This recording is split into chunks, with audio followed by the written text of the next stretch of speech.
Spoiler, by the way, if you haven't seen Transformers 1. But this fight is mine. Yeah, the trailers did not do this film any justice for how great it is. We've been stuck in this endless cycle of mediocrity with Transformers. When you think they've figured it out, they take 5 steps back. Bumblebee felt like a breath of fresh air instead of that drained out, bombastic attempt with lousy characters you could care 2 shits about. I've been in the process of covering the Transformers films, and oh boy, it's been a nightmare and a pain. So much pain. Finding the energy to cover Age of Extinction at least. As for the last night, I'm gonna hold on because I know for a fact Michael Bay just didn't care anymore. And I don't blame him. Nothing really has been rewarding. The cartoons are still vastly superior as there's a sign of respect to the lore that many authors drew. What seemed like a right course of action with Rise of the Beast ended being overshadowed by the hesitance of pulling Transformers front and center, possibly out of the fear many audiences would tune out. Yes, it's been done before where humans are in Transformers story instead of a vice versa. It's just you and me now, Megatron. Now, in the animated scene has also been in the dust since Transformers Prime, being the last compelling show or film to really appreciate the Transformers universe. All we had to remember was Optimus Prime's iconic speeches, which have actually gotten more violent as he became Liam Neeson and not the Optimus Prime we grew up loving.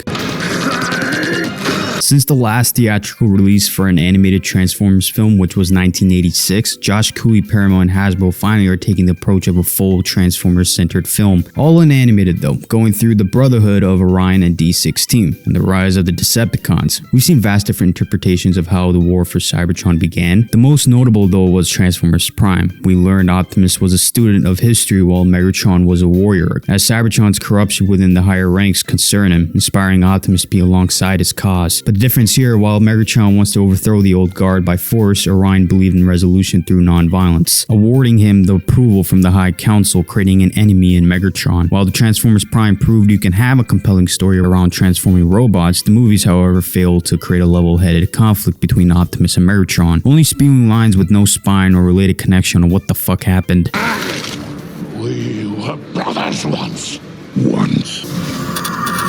You left me no choice, brother. But here comes Transformers 1, making this a reality in animated form. While the franchise is still in the status of repair, Transformers 1 welcomes a new brighter side of storytelling in this franchise. Optimus and Megatron are neither clerics nor gladiators, but your 9-to-5 miners on Cybertron. Orion's character is all about being beyond his optimism, seeing Cybertron not from the below but from the surface level, knowing the history and what happened with the Matrix of Leadership, which was seemingly lost during the Quintesson War. The depletion of Energon has forced many Cybertronians to mine near Primus's core. But as the film progresses, Optimus feels there's more than meets the eye and drags Megatron his crazy ideas, but nothing will break this bond, not even Megatron getting demoted. I love the contrast with changes near the end of the film. One feels there's freedom away from orders of leadership, while the other sees obeying our heroes is the way to go. Sentinel Prime, the leader of Cybertron. Oh boy.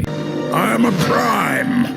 I do not take orders from you. But when the new squad of heroes, Orion, Elita, B-127, and D-16 get themselves caught on the surface finding the Matrix themselves, they realize the Quintessons have returned despite the war being all over. The story does take a major twist in an unpredictable yet predictable manner. If you were to guess, Sentinel does double-cross the Prime and helps the Quintessons annihilating all 13. All because he was tired of being the errand boy. But Alpha Trion, being the last surviving member, gives the new crew the ability to transform and putting the mission to stop Sentinel in their hands. But I love the sudden switch in personality. While Optimus feels the power as a sense of freedom given his personality to lead, Megatron sees this power as a gateway to taking out other massive power who oppose him. He trusted leadership, but that very leadership slaughtered the Primes he looked up to and forced him to labor to obey for a lifetime. But it's merely a hoax, as Cybertron truly was never free. Megatron's character shifted from a full-blown loyal robot to his higher-ups to now a full-blown rebel seeking control over Cybertron, so he can't feel the sense of betrayal once again. Orion notices this change in D-16 and tries to help his friend from falling into a dark path. But not even words can save his long-lost pal, but his perseverance and lust for non-violence granted him the Hallspark from Primus, making him to the Optimus Prime we know. Through the treachery and disobedience from his pal, he banishes his old friend and his followers out of Cybertron, and now must bring his planet into a new prosper age of truth.